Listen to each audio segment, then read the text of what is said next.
बच्चों good morning.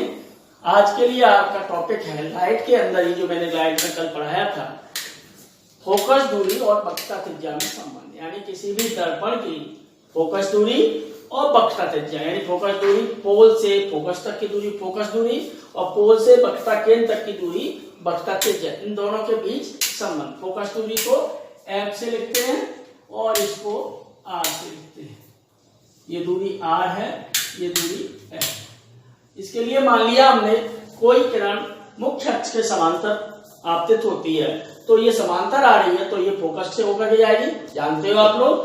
तो इसको जब वक्रता केंद्र से मिलाते हैं तो ये अभिलंब होता है। किसी भी वृत्त में केंद्र को मिलाने वाली रेखा हमेशा लंबवत होती है, तो ये अभिलंब हो गया, तो इसका आपतन कोण थीटा है और परावर्तन कोण भी थीटा है।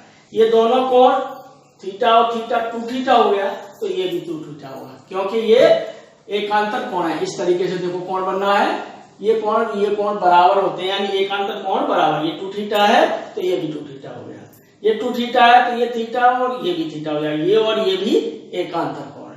इस तरीके से आप देख लीजिए, ये थीटा है, ये थीटा, ये 2 थीटा। अब हम देखते हैं इन ट्रायंगल MNC,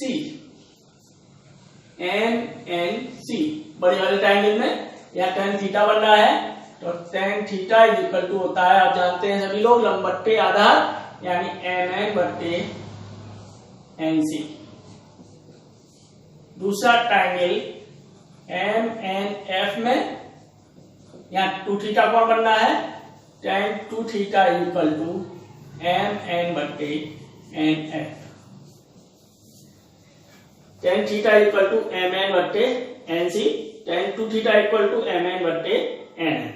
अब हम देखते हैं अगर कोण बहुत छोटे हैं, ये छोटे तो होंगे ही दर्पण के लिए, तो हम tan theta equivalent to theta और tan 2 थीटा को इक्विवेलेंट टू 2 थीटा के बराबर मान सकते हैं। जब छोटे कोण होते हैं तो उसको थीटा के बराबर भी मान लेंगे।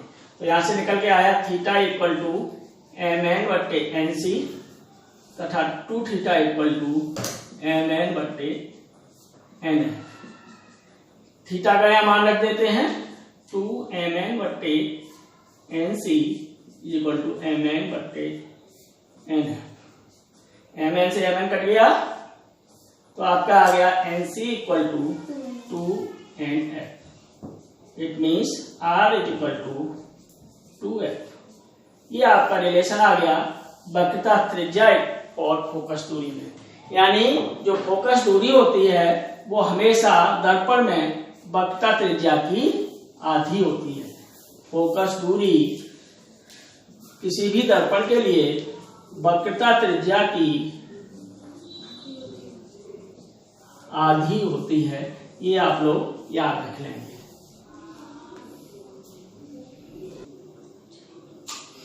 अगला टॉपिक है आपका बहुत इंपॉर्टेंट टॉपिक है, जिसे हम कहते हैं मिरर फॉर्मूला, यानी दर्पण समीकरण, जो आप लोग ज्यादातर लोग जानते हैं 1/u plus 1/v equal to 1/f।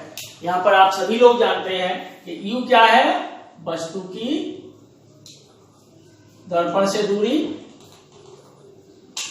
और v क्या है, बस प्रतिबिंब की दर्पण से दूरी। अब ये मान लेते हैं कि ये कोई प्रतिबिंब है आपका S डैश दर्पण है, अवतल दर्पण है, इसके फोकस बिंदु F है, वक्रता केंद्र C है, फोकस दूरी स्मॉल f है और वक्रता त्रिज्या इसकी 2f हो जाएगी। अभी हमने डिराइव किया है।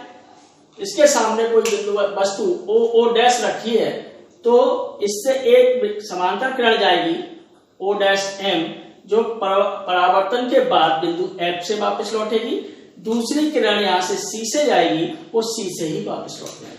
ये दोनों जहां पर कट करेंगे वो II डैश यानी कि प्रतिबिंब बनेगा। अब यहाँ से दर्पण के P और N को हम एक ही मान सकते हैं, बहुत पास होंगे, इसलिए PF या NF दूरी हो जाएगी -f, यानी फोकस दूरी के बराबर। इधर की तरफ लेफ्ट हैंड साइड में ले रहे हैं तो नेगेटिव होता है, राइट हैंड साइड में लेते हैं तो पॉजिटिव होता है। N से लेके I तक की दूरी यानी प्रतिबिंब की दूरी -v हो जाएगी, एन से लेके सी तक की दूरी यानी वक्रता त्रिज्या -2f हो जाएगी क्योंकि सामने है, और एन से लेके ओ तक यानी वस्तु तक की दूरी -q हो जाएगी। अब हम देखते हैं इसका डेरिवेशन। अब हम देखेंगे सबसे पहले ट्राइंगल ओ डैश सी तथा ट्राइंगल आई डैश सी में, एक ये ट्राइंगल एक ये ट्राइंगल। इसमें देखिए ये वाले कोण आपस में बराबर होंगे, angle O C O dash equal angle I C I dash. क्यों होंगे? क्योंकि शीर्षा विमुख कोण है, शीर्षा विमुख यानी अपोजिट एंगल है। दूसरा, ये एंगल 90 डिग्री का है और ये एंगल भी दोनों ट्रायंगल में 90 डिग्री का है, यानी एंगल ओ डैश ओ सी बराबर एंगल सी आई डैश, यानी 90 डिग्री ईच है, परपेंडिकुलर है ये। अतः triangle O dash C is सर्वांशम त्रिभुज आई डैश सी। समरूप त्रिभुज होंगे ये, सर्वांश नहीं समरूप त्रिभुज होंगे, तो इनमें सब भुजाओं का अनुपात समान होगा, यानी O dash upon I dash equal to C O upon C I.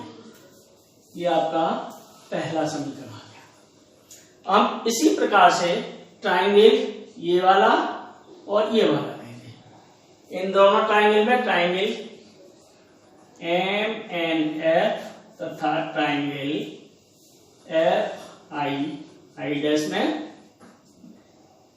Angle F I dash is equal to angle M N F 90 degree each होगा, लंबवत है ये। दूसरा आपका angle I F I dash is equal to angle N F M, ये भी शीर्षा विमुख कोण है, अपोजिट एंगल है। अतः triangle M N F congruent to triangle F I dash. अब दोनों में जब समरूप त्रिभुज है, कॉन्ग्रुएंट एंगल है, तो इनकी साइड्स का रेशियो सेम होगा, यानी कि एम एन बटे देखते जाइएगा I dash equal to N F बटे एफ आई। लेकिन हम देख रहे हैं, लेकिन देखिए यहां से ओ डैश और एम एन दोनों बराबर हैं, दिखाई दे रहा है। M N is equal to O dash, अतः O dash upon I dash equal to N F बटे एफ आई। ये समीकरण 2 हो गया। देखिए समीकरण 2 में और 1 में लेफ्ट हैंड साइड सेम है, ओ डैश बटे आई डैश, ओ डैश बटे आई डैश, अतः ये राइट साइड भी इक्वल होगी। तो समीकरण 1 व 2 से CO बटे CI इक्वल टू NF बटे FI।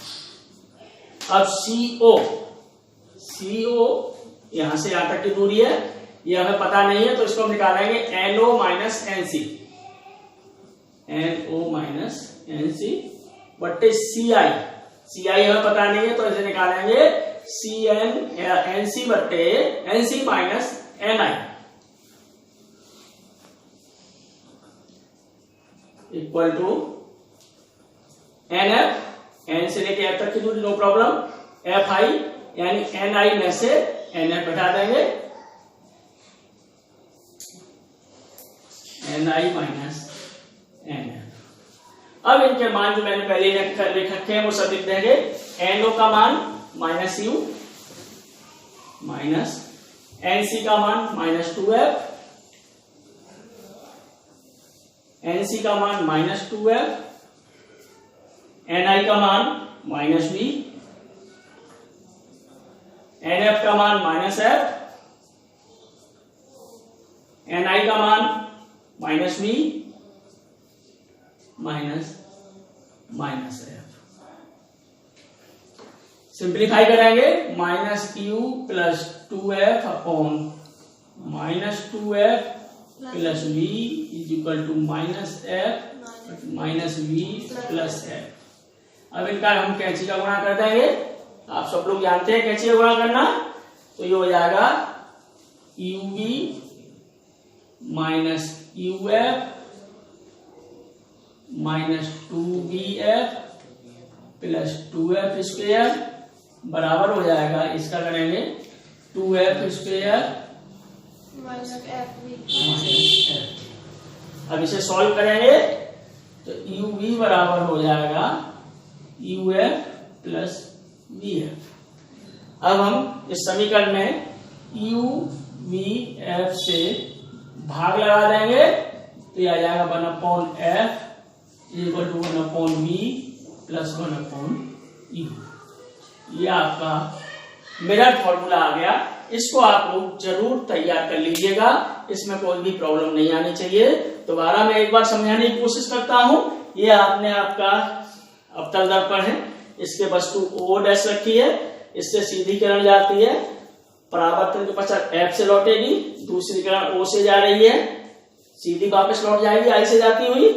अब ये दूरियां हम लेंगे, N से F की फोकस दूरी NF माइनस F, N से I की यानी प्रतिबिंब की दूरी माइनस V, N से C तक की दूरी वक्रता त्रिज्या यानी माइनस 2F, N से O तक की दूरी वस्तु की दूरी यानी माइनस V। अब हमने पहले ये दोनों ट्रायंगल लिए, दोनों कॉन्ग्रुएंट हैं, अतः OO डैश बटे II डैश बराबर CO बटे CI। इसी टाइप से ये दोनों ट्रायंगल लेंगे हम, ये दोनों कॉन्ग्रुएंट हैं, तो MN बट्टे II dash is equal to NF बट्टे FI। लेकिन MN और O डैश सेम है, तो MN की जगह हम OA डैश लिख देंगे। तो ये पहला समीकरण और दूसरा समीकरण दोनों सेम हो जाएंगे लेफ्ट साइड में, अतः राइट साइड भी इक्वल होगी। राइट साइड CO बट्टे CI बराबर NF बट्टे NI। इन सभी दूरियों के मान CO निकालेंगे तो ON माइनस CN करेंगे। दूसरा है आपका CI निकालेंगे तो CN माइनस NI करेंगे। तीसरा NF है ही, NF पता है हमें, FI करेंगे तो NI माइनस NF करेंगे। इन सब के मान यहां से जो मैंने लिख रखे हैं वो लिख के सॉल्व कर देंगे तो ये आपका समीकरण आ जाएगा। This is known as the mirror formula.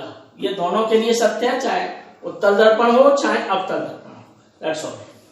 रेखीय आवर्धन अथवा लीनियर मैग्निफिकेशन, जैसा कि नाम से पता चल रहा है बढ़ना, यानी कि जब कोई वस्तु किसी दर्पण के सामने रखी है तो इसका जो प्रतिबिंब बनता है वो कितना गुना बड़ा बनता है, 2 गुना बनता है, 3 गुना बनता है, यानी उसकी लंबाई, यानी प्रतिबिंब की लंबाई कितनी है जो प्रतिबिंब बनेगा और वस्तु की लंबाई कितनी है उसके अनुपात को हम रेखीय आवर्धन कहते हैं।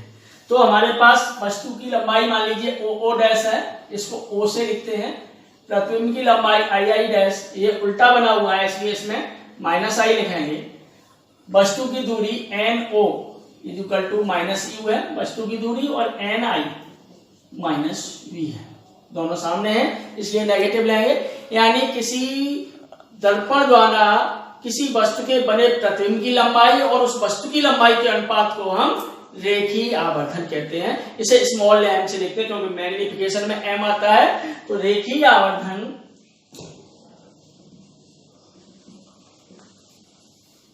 m बराबर प्रतिबिंब की लंबाई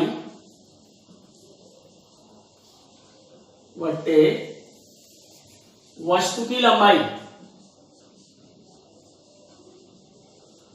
यानी m बराबर माइनस I बटे O। ये होता है आपके जब जो आपका प्रतिबिंब है वो वास्तविक बन रहा है। अब जैसा कि यहां से पता चल रहा है त्रिभुज OO डैश N तथा त्रिभुज I डैश N में, यानी कि ये पूरा जो मैंने डार्क कर रखा है और ये छोटा वाला डार्क जो कर रखा है, इसमें देखिए ये एंगल 90 डिग्री का है दोनों में, और ये दोनों एंगल आपस में बराबर हैं क्योंकि आपतन कोण और परावर्तन कोण है, अतः दोनों त्रिभुज समरूप त्रिभुज हैं, अतः ये बराबर होंगे।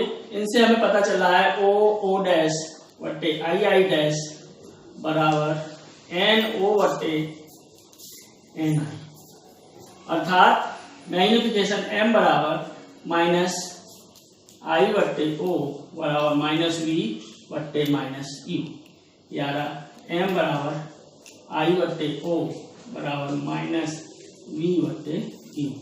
ये दर्पण के द्वारा मैग्निफिकेशन यानी कि दर्पण के द्वारा बने हुए प्रतिबिंब की लंबाई और वस्तु की लंबाई का अनुपात का सूत्र है। v प्रतिबिंब की दूरी है, u वस्तु की दूरी है, I प्रतिबिंब की लंबाई है, o वस्तु की लंबाई है। तो लीनियर मैग्निफिकेशन क्या होता है? किसी दर्पण द्वारा बने प्रतिबिंब की लंबाई और उस वस्तु की लंबाई के अनुपात को लीनियर मैग्निफिकेशन या रेखीय आवर्धन कहते हैं।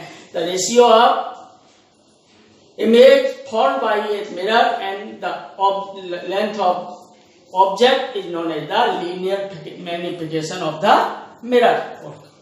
अब आपको कल मैं अपवर्तन के बारे में बताऊंगा और पढ़ाऊंगा। ओके।